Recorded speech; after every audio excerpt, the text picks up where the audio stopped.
Welcome, or wrist, and welcome to another State of the Collection. Now, it's been a year since my first State of the Collection video, so this will be my second one. And if you were around back then, you might notice some changes. Now, what I'll do is I'll go and talk about each watch, discuss a little bit about its history, why it's in my collection, and I'll do a quick wrist shot with it. So, starting off with the first one. This is the Citizen Eco Drive, and for those of you who may not know, this was pretty much my first real watch, and this was the watch that truly kickstarted my watch collecting journey. So this watch was given to me by my dad when I was really young, still in school, and the reason why he gave me this was, back then I didn't really wear watches, and so he thought it would be good to have a watch so I could tell how much time I had left during my exams. So that was the whole point of this watch, to make sure I was on track to finish on time. And as you can see, I wore this watch quite a bit, so it's pretty beat up, but it still works perfectly fine. And being an Eco Drive, it's a solid power watch, so you can make sure that it's pretty much always ticking as long as you give it a little bit of light or sunlight. And it just looks so simple and clean. It's just a real classic watch. So getting it on wrist. Now for your reference, I have a 6.5 inch wrist, and this one comes in at 40 millimeters. So there's that. Moving on. Next up, we have another Citizen. Now this watch was gifted to me on my birthday a while ago, and it has a white textured dial with gorgeous blue Roman numerals there. It's just, again, another classic looking watch. A lot of dial real estate, very legible. The blue contrasts real nice with the white, and it's just a real great watch. Manual wind, day and date. It was just a great daily, and you can see here I also wore this quite a bit as well. Let's get it on wrist. So this one is also a 40 millimeter watch, just like that, and it wears and looks great. So let's put this one down. Next up, we have this right here. So this is my Hamilton Khaki Field Mechanical, and this is the 38 millimeter version. Now this watch here, guys, the Khaki Field Mechanical, at first, when I first was introduced to the Khaki Field line, or when I was first collecting watches, you'd always hear people talk about the Khaki Field. Oh, it's a great affordable option. It's a Swiss made, an entry level piece. And I just thought to myself, man, I could get like Seiko's for the same price. The specs really aren't that great. But you know what? One day I decided to bite the bullet and just try one out, see what all the talk was about. And guys, this has become my favorite watch. It's literally my favorite watch in my collection. If I could only have one watch, it would be this. I mean, that white dial with the lume, that like orangey aged lume, just looks so great. The contrast, it just, the vibrancy of that lume and on that white dial, and like the crispiness of the numerals, it's so legible, and it just looks like a watch you could take anywhere. And this is the watch that I pretty much grab if I'm ever in a hurry and I don't really want to think about what I'm wearing. This is it. I wear this so much. This is my most worn watch this year, and it's my favorite one. So let's get it on my wrist. Now again, this is the 38 millimeter version, and I have a 6.5 inch wrist. So here it is. So comfortable. And guys, I like to wear this one on straps as well. I just put it back on the bracelet because that's how I got it. I got it originally on the bracelet, so I just slapped it back on. But I currently wear this on strap, and it just works so well in so many occasions. All right, moving into Seiko. So this one here, some of you might recognize this. This is my Seiko SARB033, and it looks a little different to your ordinary SARB. This one I've modded with different hands, a different second hand, and I've slapped on my, well, logo there. It's not really my logo, it's just my initials combined together. And the reason why I modded it like this was I wanted it to feel like it was mine. And, you know, because the SARB was already known as that baby GS, I thought, let's try and give it some more GS or Grand Seiko flair. So that's why I've done that. And I think it works really well. That gold second hand and that logo really pops against that black lacquer dial. And guys, the SARB, you really can't go wrong. And I just hope that, you know, one day Seiko returns to this golden era of great watches. And this is about a 38mm watch, and it just wears so comfortably. The SARB, it's just an awesome timepiece to have, and I think it's just such a great piece. I mean, the looks, it really embodies, you know, that classic Seiko, a time gone by, a golden era. Let's put that one back. Next up, now this is more of a recent purchase, and I haven't featured it on the channel yet, but this is my SNK357. And as you can see, this one, the dial is just so special. Now, with this light, it's really coming, you know, alive there. But in person, the texture on the dial, it's quite subtle, as in you will only be able to notice this pattern when there's like direct light shining on it, like right here. Otherwise, it is this like blue, dark, deep sunburst blue dial. And guys, this, it's so affordable, but just look at it. It looks absolutely fantastic. I mean, look at this dial. You get logos all over. It's a blue color. It's just so nice. And this case, it looks so great as well. It really shows you that, you know, Seiko, they can do such amazing things. I don't know why they don't just continue to do things like this. Now, I have modded this, but it's only with the crystal. So it does, I've swapped out the Hardlex crystal for a sapphire crystal, so I can, you know, wear it about and not worry about scratching that crystal, just because I want to make sure I have full clarity of that awesome dial, because the main draw, you know, for me for this watch is that dial. And this watch, it's about a 37 or 36mm watch, and there it is, very nice and comfortable. It's just a great looking watch overall. Get this off. Now the bracelet is a little jangly, but I plan to replace that with an Uncle Seiko bracelet.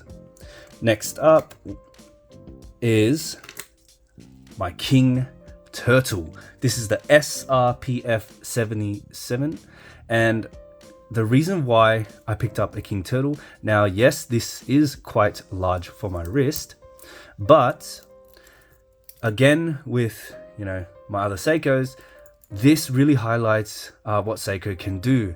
It's a ceramic bezel, sapphire crystal, and you don't really find that anymore with Seiko. You know, they like to use Hardlex a lot, and then they like to use maybe like aluminium inserts or brushed steel inserts. So guys, it's really hard to find, you know, very durable Seiko watches these days. I mean, yes, you could argue that you know, the ceramic insert can crack and all those things, but I've never had issues with a ceramic insert. I've always had issues with aluminium and steel inserts. You know, I've scratched them, and this one here just makes sure that it looks pristine. And the King Turtle, as its name suggests, turtles are my favorite animals. So that's why I had to pick up a king turtle. You know, it just reminds me of turtles. And the dial on this, again, just like my SNK357, this dial is so amazing. Textured, those mantas there, that dark color with a gradient. This really just showcases, you know, again, what Seiko can do. And, you know, at this price point, it is still quite affordable, and you're getting quite a lot in this package.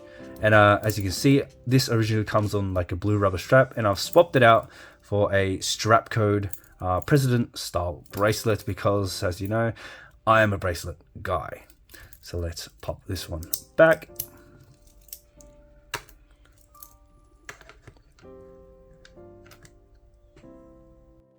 Moving on, this is the Seiko SRPJ89. Now, some of you may know that green is my favorite color. So when I saw this, I thought I had to get it, especially since it also was released in a 36mm, which works very well on my 6.5-inch wrist. Now, this watch originally comes on a brown, like a dark brown leather strap, but I slapped it on this Uncle Seiko Jubilee, which is actually made for that watch, and it just fits so well. And I actually bought this bracelet just as an experiment before I even had that watch. So I'm very glad that it actually fits, and I absolutely enjoy it on this bracelet. And this dial, guys, it's just so special, that green. And what I really like about this is that little metal ring in the dial that separates those numerals. I really think it's a nice touch, gives a little pop, and just helps to break up that flat single color. Next up, we have a Tissot PRX in the ice blue. Now, of course, the PRX, it's such a popular watch, so I couldn't ignore it. You know, it just kept popping up, and I thought, oh, you know what? Yeah, let's give it a try. And, you know, what other dial to get than this ice blue, a popular watch with a, you know, currently very popular dial option. And this was my first, you know, experience with an integrated watch, and I must say it is a looker. I mean, look at this. It's such a stunning piece. It's just so different to what I'm used to, you know, that integrated bracelet. It's very sharp and boxy, yet very sleek and elegant at the same time. It just works, and, you know, it's a winning formula. No wonder it's so popular among watch collectors. Now, this is a 40mm version. There it is on my wrist, and it just looks so great, you know, nice and playful, a nice pop of color in the collection. And I mean, the PRX, you can't really go wrong with a PRX. Let's put that down. All right, next one is the Smith's Everest PRS25. Now, this was a recent pickup, and when I saw this release on that Jubilee, I thought, damn, I definitely prefer the Jubilee look compared to the that other original, you know, that oyster style bracelet. I feel like this Jubilee really works well with the Everest, and it really gives it a point of difference from, you know, a Rolex Explorer. So it does look quite nice. This is about a 36mm watch as well. So I feel like this is a great Explorer alternative, and it just wears very well on my wrist as well.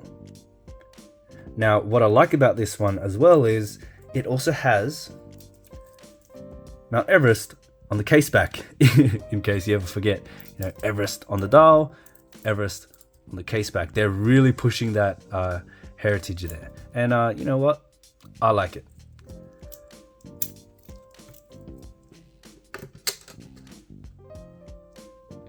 Now, moving on to Omega. So this here, I'm sure a lot of you might recognize this on my channel. This was my first ever luxury timepiece. This is the Omega Aqua Terra in 41mm in that gorgeous olive green dial. And guys, this watch is the watch that really kickstarted my YouTube channel. So, you know, I was wearing this watch and I thought, damn, I wish there were more videos about this so I could, you know, contemplate my purchase. And I thought, oh, why don't I just help out other people by making a video about it? And so I thought, yeah, let's just do it. And that pretty much started my whole YouTube journey. And guys, the Aqua Terra, it's just such a great looking watch. And, you know, I kind of like how the Aqua Terra is gaining a bit more popularity. And I just, every time I look at it, it just brings back memories, and I'm still in awe every time I look at it. I mean, the Aqua Terra, it's such a great design, and the color on this dial, it just really connects with me. You know, green's my favorite color. The Aqua Terra has always been one of my favorite case designs. It just looks great. Let's put this back. Next up is another Aqua Terra, except this is a world timer. Now, of course, this world timer, it's a big boy, nice and thick, very wide, but it has an absolutely amazing dial. Now, I already like the Aqua Terra. Now, when you put this fantastic dial on an Aqua Terra, it makes it very enticing to me. And guys, the reason why I went for this, when you usually think of world timers, they usually look very sleek, very elegant, you know, classy, like dress watch type. So when they put a world timer into an Aqua Terra, I just thought, wow, you know, a world timer in a more sporty case with, you know, a design that I already like, the Aqua Terra case. I just thought I had to get it. And that dial, the dial on this, it's just so amazing. I mean, you just look at it and it's like you're looking at the world. You're looking at the earth, and it's so cohesive. The design of this dial, it just works so well with all of its elements. And you know what? Yes, it's big, but I feel like its size helps it to be more of that statement piece. And you definitely want, you know, others to notice because of that dial. And it's just such a great watch.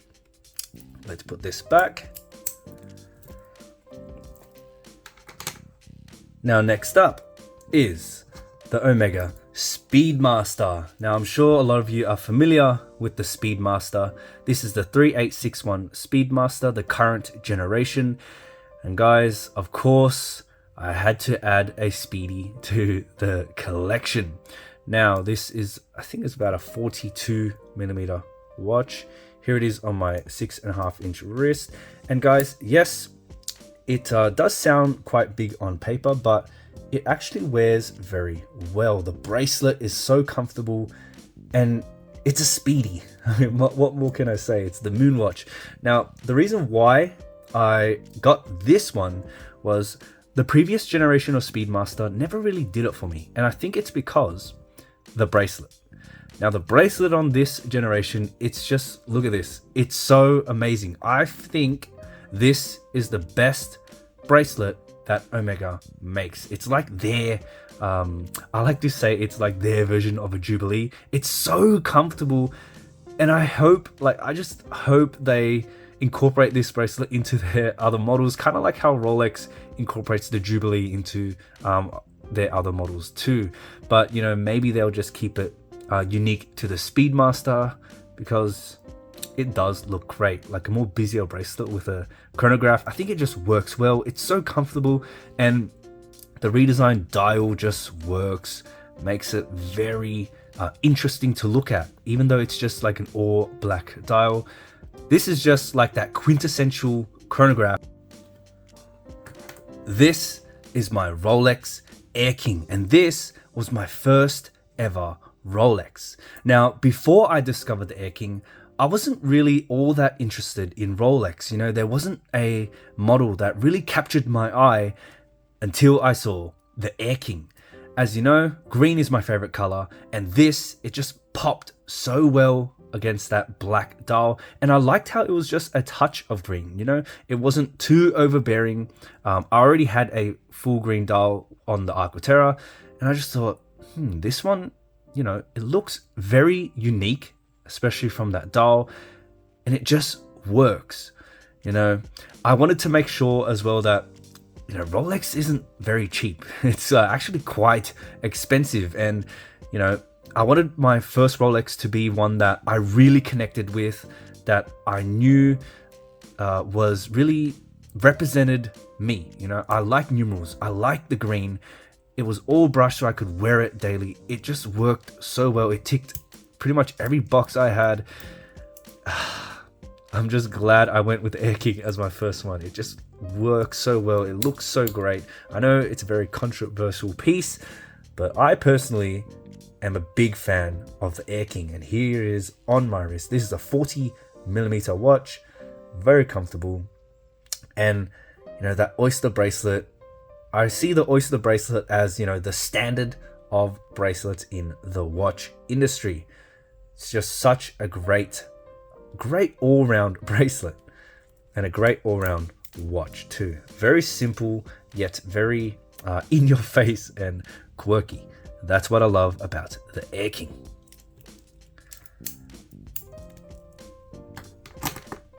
Next up is the Rolex Batgirl, or Batman. Now this one here, why did I pick up another Rolex, and why was it the Batgirl? So, long story short, my brother is a huge Batman fan. He collects Batman figures, Batman statues, like, and when I say collect, he has a ton of Batman collectibles. And so when I was thinking about my next piece, I thought, you know what, this reminds me of my brother, and it's become such a sentimental piece. And guys, the GMT Master 2, I feel like the GMT Master 2 really is one of the best Rolexes to get. The Jubilee makes it very comfortable. Let's get it on the wrist. And it just looks great, you know. Again, like the Air-King, it has a little pop of color, nothing too, you know, out there. Blue, keeps it subtle, very comfortable.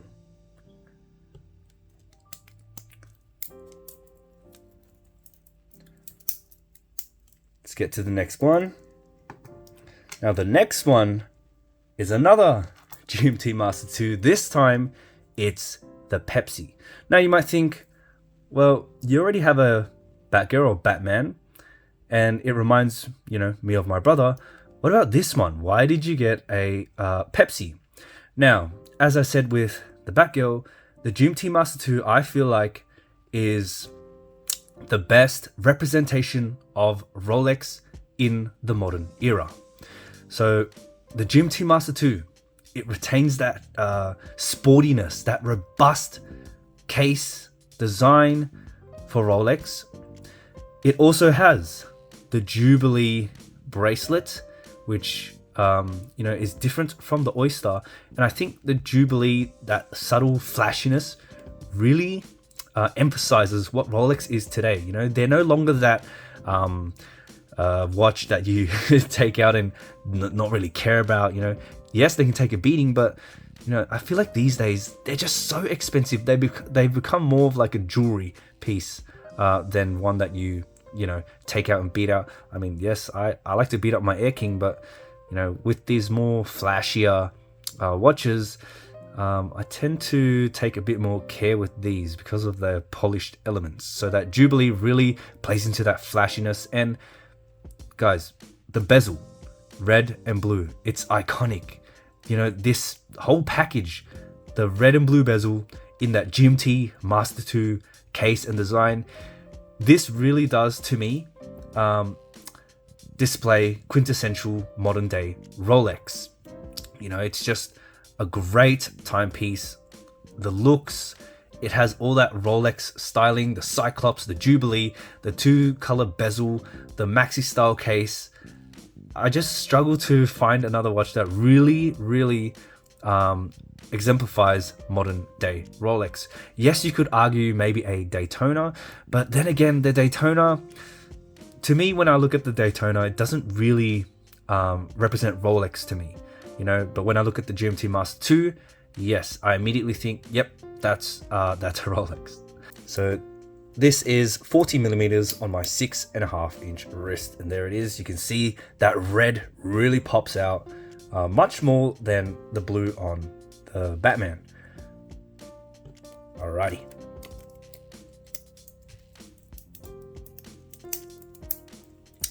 Now the next watch, it's another chronograph, and this is the Sinn 356. Now, when I originally got this, I had it on the H-Link bracelet, but I decided to get it on this fine link bracelet to give it a point of difference to my 556 over there, because I feel like this chronograph dial layout, it's more busy than the 556, and it really just works well with a more busier bracelet, being that fine link.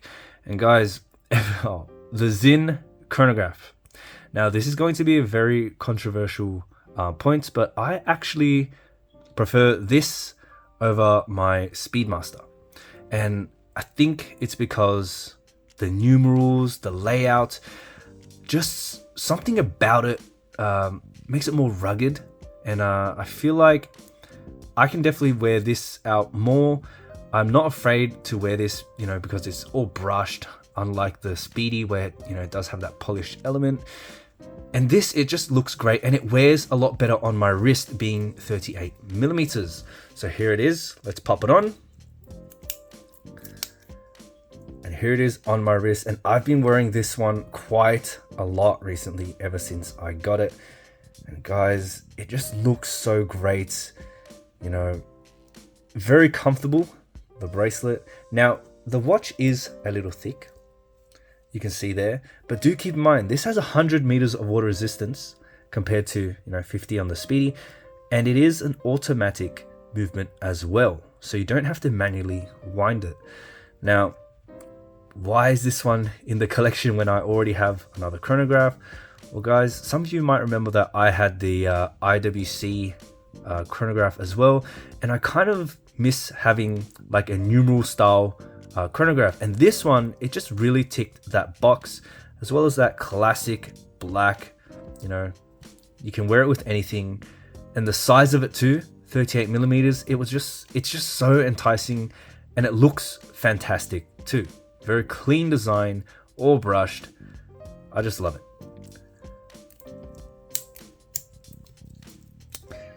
Now next, last but not least, is another Sinn. This is the 556.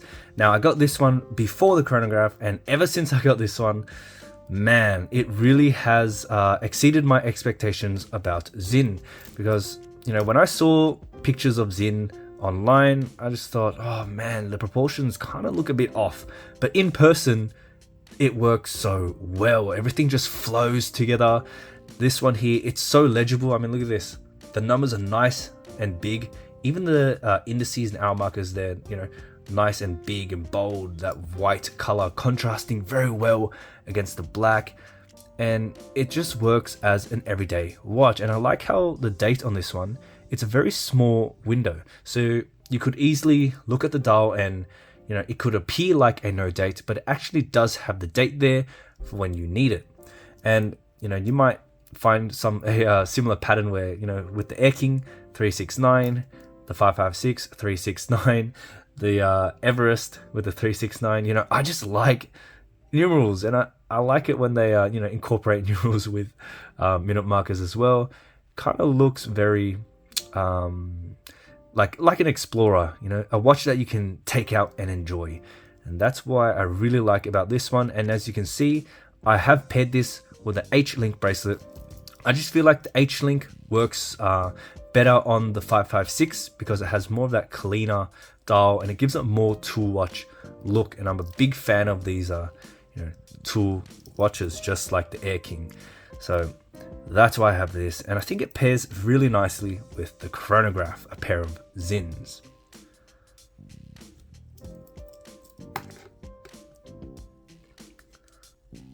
So there it is, guys, my watch collection for 2023. Let me know what you guys think about my collection. Let me know, what watches I should take a look at for future videos. And guys, if you liked the video, give it a thumbs up and consider subscribing for more watch content. I'll see you in the next one.